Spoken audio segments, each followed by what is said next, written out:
Dothraki are a bit of a cross between the Mongols and some of the Native American tribes. They're a horse people. They live in these great, vast grass plains, and they make a living by conquering other people. For them, warfare is everything. In the book, George had created a few words for them, but it wasn't fully fleshed out. And for the series, we actually thought it would be much more believable if we heard them speaking their own language rather than have them speak in heavily accented English.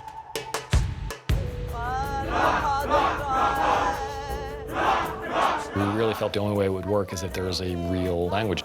We went to the Language Creation Society, who turned us on to David Peterson, and he created a language taking into account what we told him and what was in the books. As a language creator, you must start with the culture. You have to start with the people.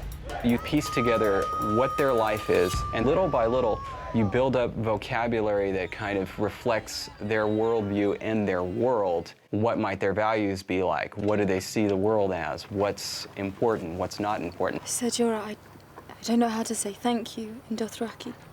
There is no word for thank you in Dothraki. From there, it was fleshing out the rest of the grammar bit by bit, adding more words. I created a lot of vocabulary well before I translated any of the scripts for the first season. This is where I have my word count here. I was near 2,000 words at that time. We would write the scripts, and we would send the scenes to David and say, these lines will be in Dothraki.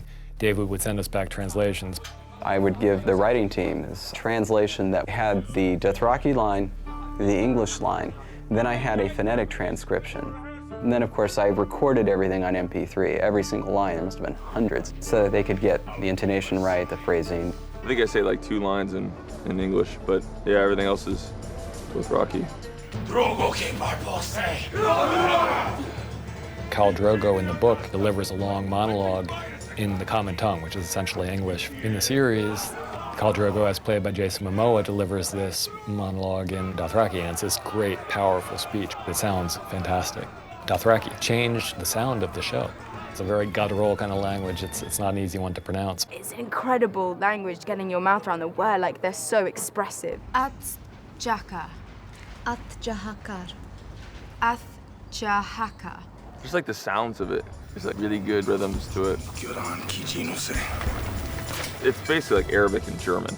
You want to make it sound as natural as you can, so you have to be very careful with these strong characters not to speak strongly as well all the time. When it goes into the actors' mouths, we've talked about little compromises that make it easier to flow in the scenes.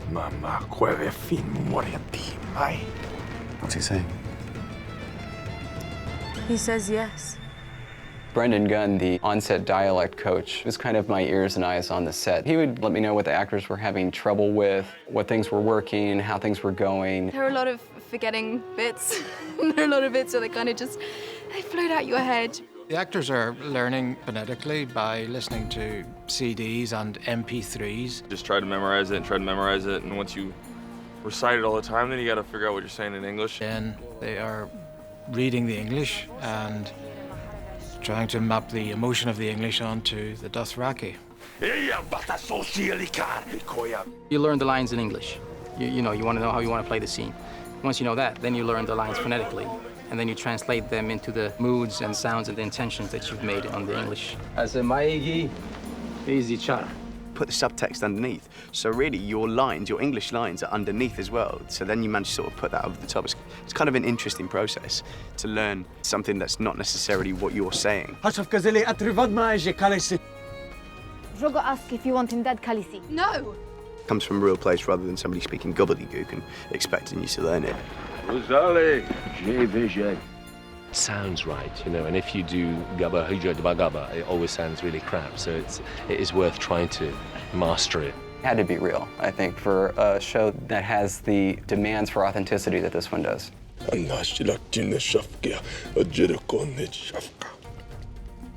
I really had free rein to just expand the language, explore the culture, and to fill in the blanks as I saw fit, based on both my understanding what was going on in the series and everything I'd read from the books. Mi fosse adorme. May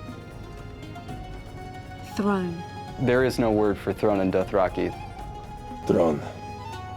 Adorfinan Kal. Just by watching the show, people are going to be able to take and use the language. It's going to be right there. Someone will translate Hamlet into Dothraki.